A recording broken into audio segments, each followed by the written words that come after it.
بسم اللہ الرحمن الرحیم۔ میرے چینل پر خوش آمدید۔ کہانی سننے سے پہلے میرے چینل کو سبسکرائب کر دیں، بیل آئیکن کو بھی پریس کر دیں تاکہ آنے والی نئی نئی کہانیاں سب سے پہلے آپ کو ملیں۔ چلیں کہانی شروع کرتے ہیں۔ بہت دن گزرے تاشقند میں ایک غریب لکڑہارا رہتا تھا۔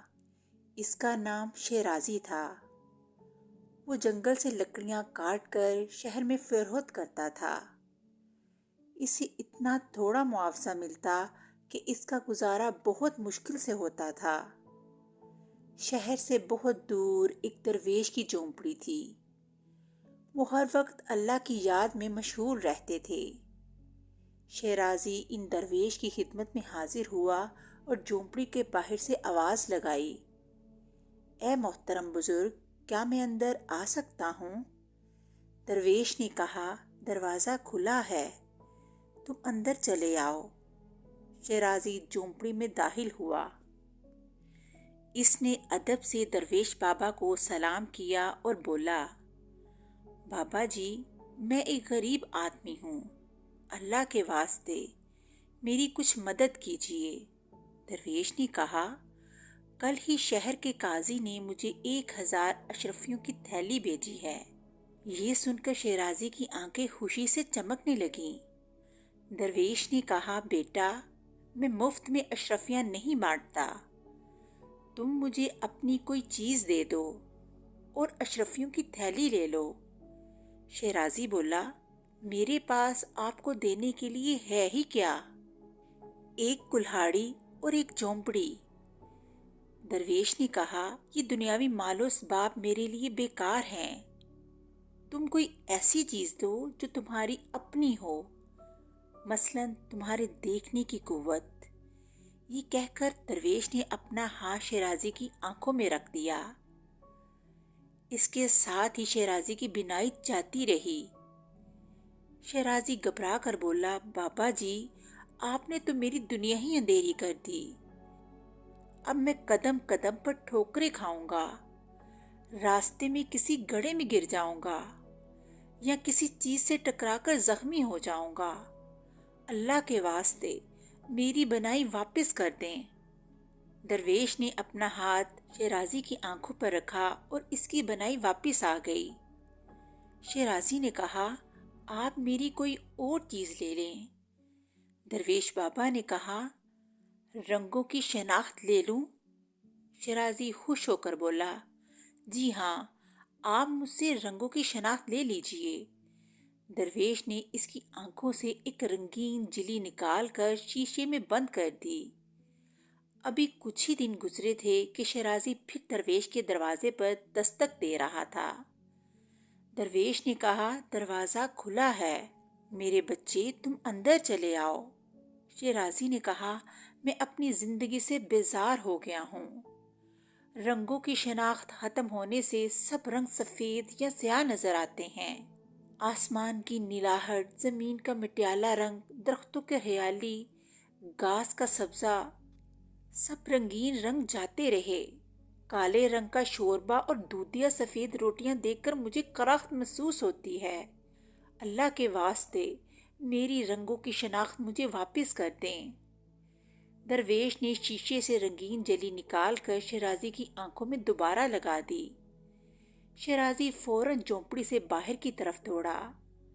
وہ بہت دیر تک نیلے آسمان، سرسبز گھاس، سرخ اور گلابی پھولوں کو اور پرندوں کو دیکھتا جا رہا تھا اور آخر میں بولا، اللہ تیرا شکر ہے، مجھے تو اب معلوم ہوا کہ رنگوں کے بغیر زندگی کتنی بے مزہ ہے۔ درویش نے کہا، ہاں بھائی، اب بتاؤ، تم اپنی کون سی صلاحیت مجھے فروخت کرو گے؟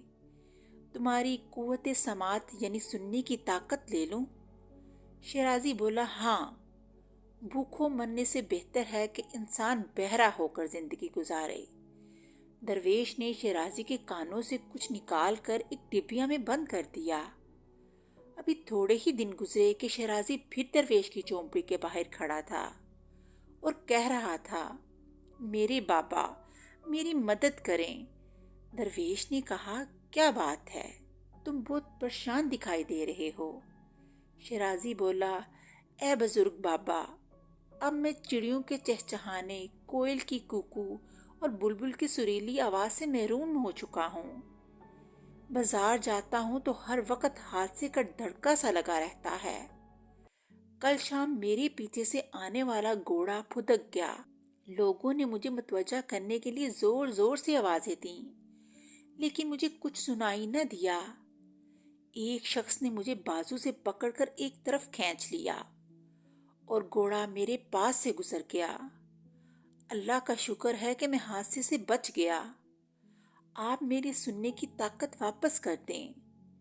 درویش نے شیرازی کو سننے کی طاقت واپس کر دی اور کہا، ہاں بھائی، اب تمہاری کون سی صلاحیت حاصل کروں؟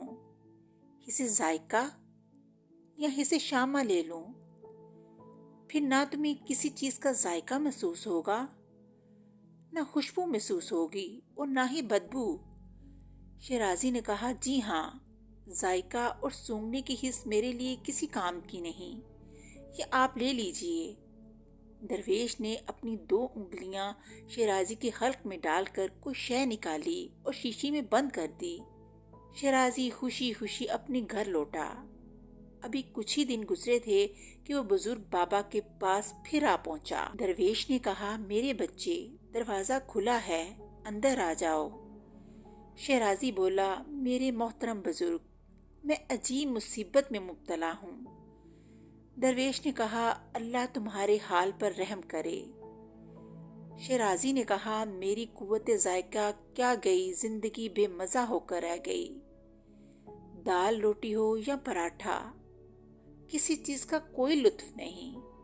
پتہ ہی نہیں چلتا کہ میں زردہ پلاؤ کھا رہا ہوں یا بھوسا چبا رہا ہوں۔ پچھلے دنوں تو مرتے مرتے بچا۔ درویش نے پریشانی سے پوچھا، کیوں؟ کیا ہوا؟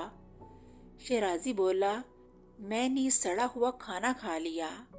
ذائقہ محسوس نہ کرنے اور سونگھنے کی صلاحیت ختم ہونے کی وجہ سے میں یہ محسوس ہی نہ کر سکا کہ یہ کھانا خراب اور بدبودار ہے۔ میں شدید بیمار ہو گیا، بہت دن تک اسی حالت میں پڑا رہا، تب کہیں اس قابل ہو سکا کہ آپ کے آستانے پر حاضر ہو سکوں۔ درویش نے پھر کہا، اللہ تمہارے حال پر رحم کرے۔ پھر بزرگ نے شیشی اٹھائی اور اس میں سے کوئی شربت شیرازی کے حلق میں ڈال دیا۔ اس کے ساتھ ہی شیرازی کی قوت ذائقہ پھر ٹھیک ہو گئی۔ درویش نے کہا، ہاں، اب بتاؤ کہ میں تمہاری کون سی چیز ضبط کروں؟ اسے لامسا یعنی چھو کر کسی چیز کو معلوم کرنے کی صلاحیت۔ شیرازی بولا، ہاں، یہ بیکار ہے، میں خوشی سے چھونے کی حس دینے کو تیار ہوں۔ درویش نے شیرازی کے جسم پر ہاتھ پھیرا اور بولے، جب تم اپنے گھر پہنچو گے تو تمہاری چھونے کی قوت ختم ہو جائے گی۔ ابھی تھوڑے ہی دن گزرے تھے کہ وہ پھر درویش کے پاس آ پہنچا۔ وہ سر سے پاؤں تک پٹیوں میں جکڑا ہوا تھا۔ درویش نے حیرانی سے اسے دیکھا اور پوچھا، یہ کیا ہوا تمہیں؟ شیرازی بولا، حضور، اس بار زبردست مصیبت میں گرفتار ہوں۔ جب سے میں چھونے کی قوت سے محروم ہوا ہوں، مجھے یہ محسوس ہی نہیں ہوتا کہ پاؤں زمین پہ رکھ دیا ہے کہ نہیں۔ اس طرح میں کئی دفعہ گرا۔ میں زینے سے کئی بار لڑکھڑاتے ہوئے گر چکا ہوں۔ بہت دن بیمار اور زخمی پڑا رہا۔ اب کہیں اس قابل ہو سکا کہ آپ کے آستانے پر حاضری دے سکوں۔ درویش کو شیرازی کا یہ حال دیکھ کر افسوس ہوا۔ انہوں نے کہا، اللہ تمہارے حال پر رحم فرمائے۔ شیرازی پھر بولا، حضور، آپ قوت لامسا مجھے واپس کر دیں، اس کے بدلے کوئی اور چیز لے لیں۔ بزرگ اور درویش نے شیرازی کے جسم پر ہاتھ پھیرا اور اس کے ساتھ ہی شیرازی کی چھونے کی حس واپس آ گئی۔ سیڑھیوں سے گرنے کے بعد اسے جو چوٹیں آئی تھیں، اب ان میں درد اور تکلیف ہونے لگی اور وہ چیخ کر بولا، اے بابا، مجھے بہت تکلیف ہو رہی ہے، لیکن اس درد میں بھی راحت ہے۔ بزرگ درویش نے کہا، اب بتاؤ،